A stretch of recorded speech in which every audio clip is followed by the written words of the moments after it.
Malinaw po ang sinabi, no? Epicenter of corruption. Control, Your Honor. Flood control Flood projects, control Your Honor. corruption ang Davao City nung panahon ng nakaraang administrasyon. Opo, but I will not draw that conclusion immediately. Okay. Ito po yung pinag-aaralan namin kasi ang mahalaga po, makita namin ang ebidensya sa ground, Your Honor. Meron po bang ginagawa ang ombudsman sa pag-imbestiga sa mga flood control corruption issues sa panahon pa ng nakaraang administrasyon? Opo, at hindi lang humadali talaga sapagkat sabihin natin, ang epicenter po ng flood control bago dumating ang Marcos administration ay Davao City. Okay. Ang ecosystem of corruption po mabigat. Mahirap pong pasukin. Mahirap pong kumuha ng impormasyon. Marami hong taong hindi nagsasalita. Pero hindi ko kami tumitigil. Davao po yung ecosystem na aming tinutukoy. At kasi doon ho maraming pondo na pumasok daw sa flood control. Yan po yung aming kinakalap ng gusto. At meron pa ho mga lalawigan na aming tinitingnan sa panahong yon upang makita yung pattern kung saan po nagsisimula yung mga pattern, Your Honor. Okay, so okay, malinaw po ang sinabi, no? Epicenter of corruption. Control, Your Honor. Flood control Flood projects, control Your Honor. corruption ang Davao City nung panahon ng nakaraang administrasyon.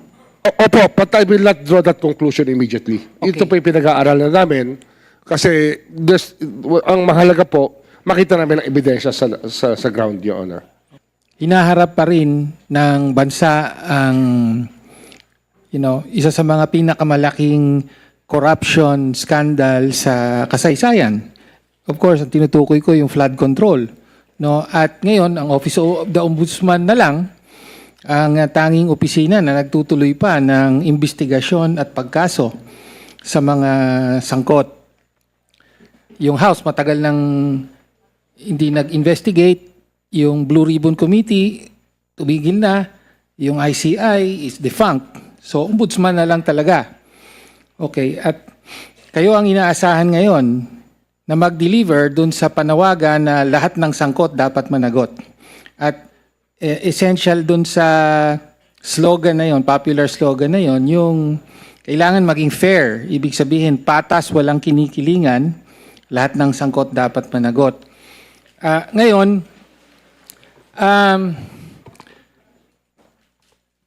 ang tanong po natin ay kumusta po ang investigasyon, particular kaugnay sa involvement ng mga officials ng Malacanang mismo, no? Kaugnay na na-involve sa flood control or at least na merong mga statement at testimonya na nagsasabing involved sila. No? So I am talking about the statement, the public statements made by Zaldico, for one, and also Yusek Bernardo of DPWH as relayed by Senator Ping Lacson in the official records of the Senate. No? So, of course, yung video testimony ni Zaldico, malamang napanood ng marami yan. Binanggit niya na ilang opisyal ang binanggit niya. No? DBM Secretary Pangandaman, Executive Secretary Bersamin, Undersecretary Adrian Bersamin, Yusek Jojo Cadiz, among others, na inutos daw ng presidente na maglagay ng 100 billion peso insertion sa 2025 budget. Tapos si Yusek Bernardo naman, as relayed by Senator Ping Lacson, and this is in the records of the Senate, sabi niya,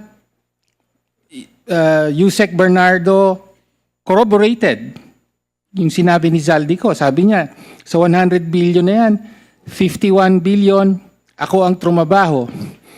At allegedly, sabi rin ni Yusek Bernardo,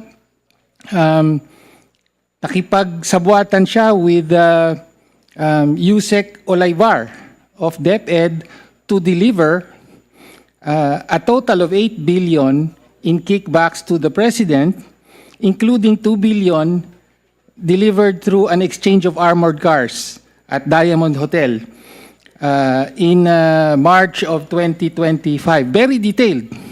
Okay. So, ang tanong po ay, bakit hanggang ngayon ay wala pang anumang investigasyon na isinasagawa sa lahat ng mga opisyal, ng dating opisyal ng kabinete na binanggit? No, yun po ang importanteng tanong natin dito. Bakit hanggang ngayon ay wala pang tayong naririnig na anumang investigasyon? Let me mention that on March 30, meron pong private individuals led by David Michael San Juan, former Representative Franz Castro, among others, who filed a letter or a complaint to the Ombudsman para imbestigahan ng mga ito. To the Ombudsman, please. Ombudsman Rimulya to respond. Wala ho siguro naririnig sapagkat hindi ho namin trabahong ipabalita yung aming pinakukulo pa. Kasi nga, hindi ho madaling magbuo ng kaso. Ang pagbubuo ng kaso ay base sa ebidensya. At hindi ho natin maaaring ipamalita sa tao ang bawat kilos na ginagawa namin.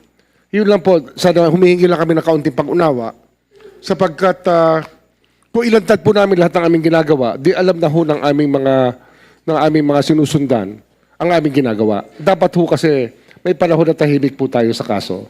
Pero wala ho kami pinababayaan. Sasabi ko sa inyo yan. Wala ho kaming pinalulusot dito. Ito po ay lahat ay base sa ebidensya. Kagalang-galang. Okay.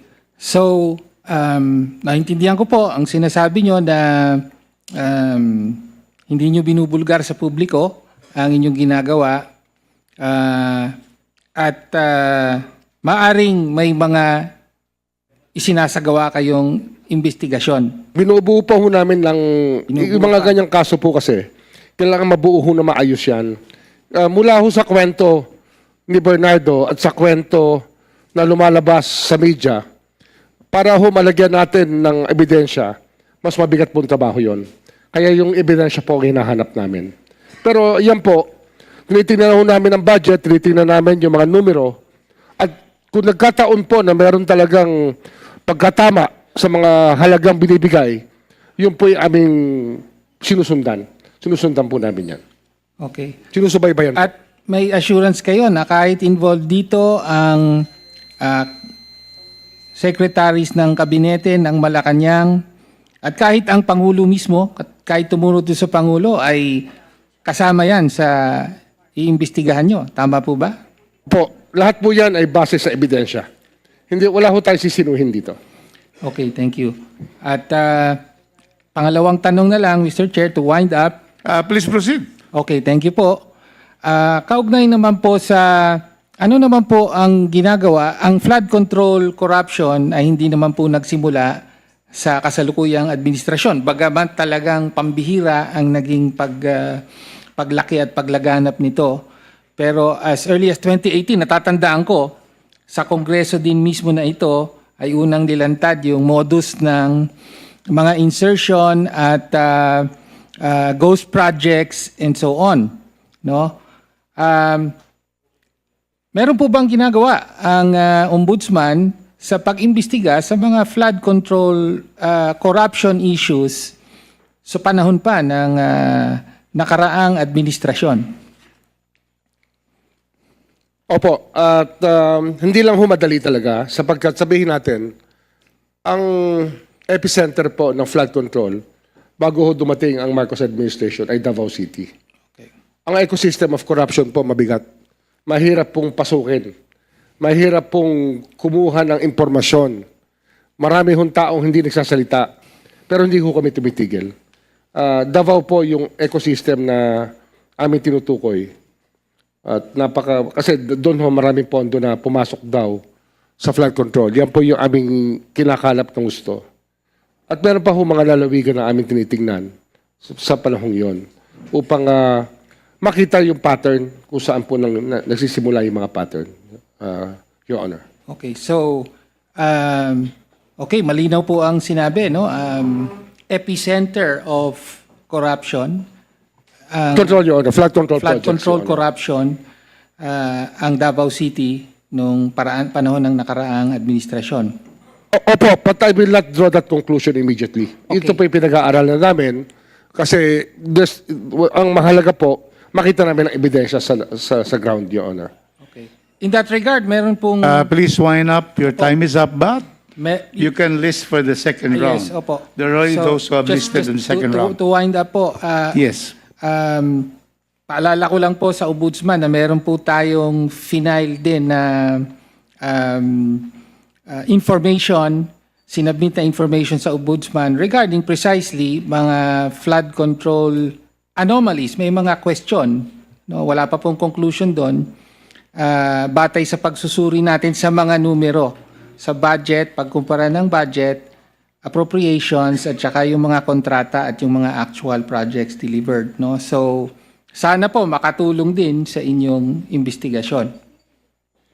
Hanggang doon na lamang po. Salamat po. Salamat po. Okay, thank you po.